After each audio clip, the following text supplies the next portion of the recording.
Oh.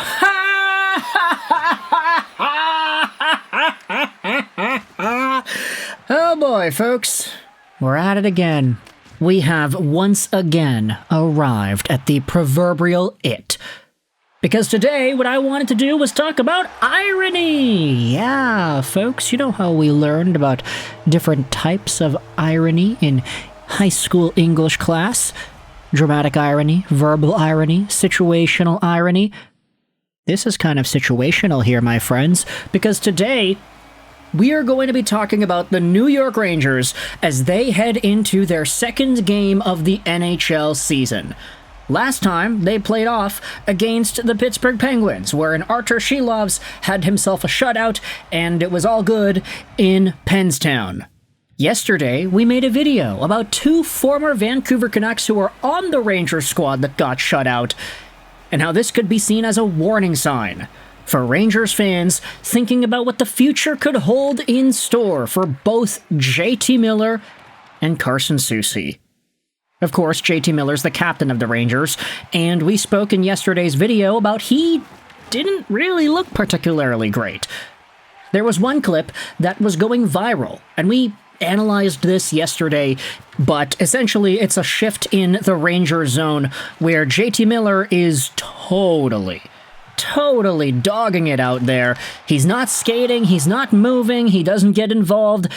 Adam Herman, who does NHL written content for Bleacher Report, said, "I'm going to assume JT Miller is still pretty injured right now. I mean, watch this shift. It's coming off an icing, but still, he is slow. He is passive on and off the puck. He's not engaged with his defensive assignments. Even the line change is prolonged." And you better bet your behind that Vancouver Canucks fans, upon seeing this video clip and reading this tweet, are going out there and saying that, yeah, this is one of the things that JT Miller was known for in Vancouver. He has a history of dreadful defensive tape. Was benched last year for this shift against the Nashville Predators in November. This was a big part of my concern about making him captain, DJ New York CNY said, along with the fact that he was at the center of Vancouver's dysfunction last year. Another reply says, "Miller has those moments, but they're usually when the team is in a bad place. First game of the season after having been just named captain seemed like a really unlikely time for him to go there. I think it's more likely that he's really injured." Then DJ goes out there and replies saying, "Oh, Miller has those moments. And usually when the team is in a bad place, those are pretty terrible things to hear about a guy that you just made captain. Especially to fix a team that absolutely quit last season. I hate to be so pessimistic, but giving Miller the C was just desperation." Then you had Sapp going out there and replying saying this, "I think it's clear that Miller is injured, but let's not pretend that outside very specific clips, Miller is a defensive center anyways. He's regularly a pretty bad defensive center, outside of 23-24, where he put up decent metrics while still only barely passing the eye test." Now, there have been a whole bunch of responses to this particular video clip by Adam Herman, especially from Canucks fans. I mean, the quote tweets are all very ironic, and everybody's going out there and just kind of poking a little bit, saying, yeah, Canucks fans are kind of used to this. But the reason we are making this video here today, revisiting the same content that we had discussed yesterday, is because of how ironic this is. Let's try to use a few tweets to get where I'm going at here.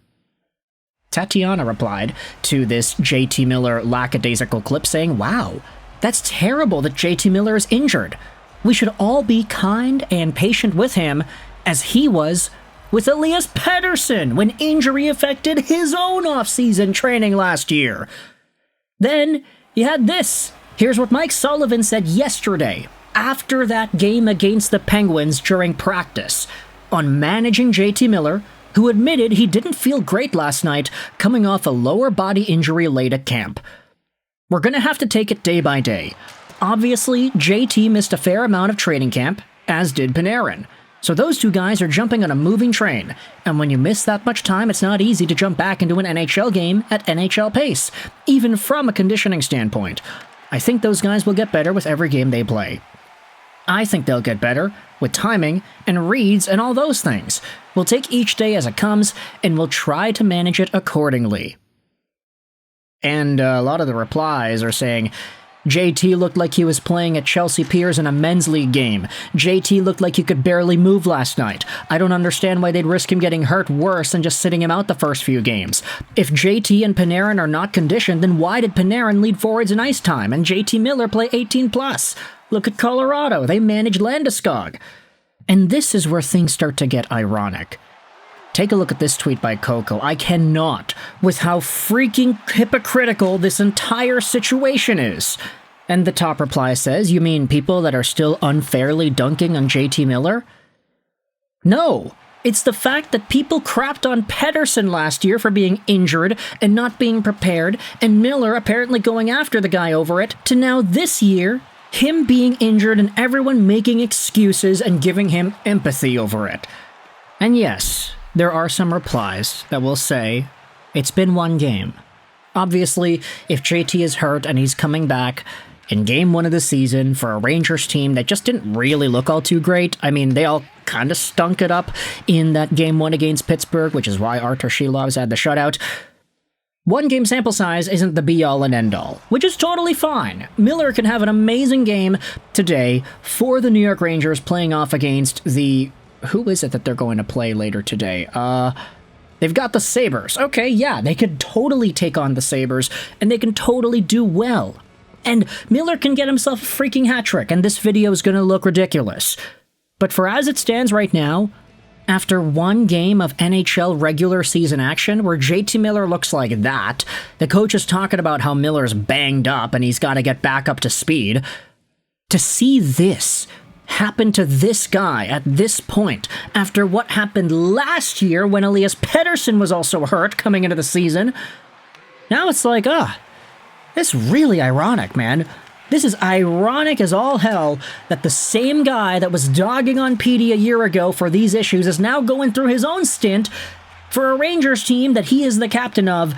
And oh, what an example he is setting for the New York Rangers as they go out there and get shut out by Artur Shilovs of all people. Again, I said it in yesterday's video, I'm like the biggest hater on the planet on behalf of the Vancouver Canucks, and that's probably a good or a bad thing depending on how you look at it. Do Vancouver Canucks hockey people want folks like me representing their fan base online? I have no idea. But I'm just saying what a lot of other people are saying, and quite frankly, I think it's what a lot of other people are thinking too. So, chalk it up to ill-informed, inadequate, fandom-level emotional overreactions, but this is exactly what I was talking about. The JT Miller situation is not looking all too good. And it's so ironic when you think about what happened last year. So Vancouver Canucks fans, we shall pay attention as to what happens, or maybe we won't, who knows? Like, it is totally within your prerogative to not care at all about what's going on with JT Miller and the New York Rangers. But I would assume that maybe for a good chunk of Canucks fans, seeing this ship not look all too great and seeing Rangers fans already starting to complain about the fact that he even is the captain of this team, complain about the way he plays, complain about how he doesn't back check, how he just looks so meh defensively and he looks like he's hurt. After seeing what happened last year and seeing the kind of player that the New York Rangers labeled as their captain to open up this 25-26 campaign, I can't say I'm surprised. If you enjoyed this video, feel free to hit the like button. If you did not, then hey, the dislike button is down there for you as well. Comments help out with the algorithm, so let me know your thoughts in the comment section below about JT Miller's time as a New York Ranger thus far. What are your opinions on the way this guy is able to go out there and do his business? Is he even capable of doing his business the right way?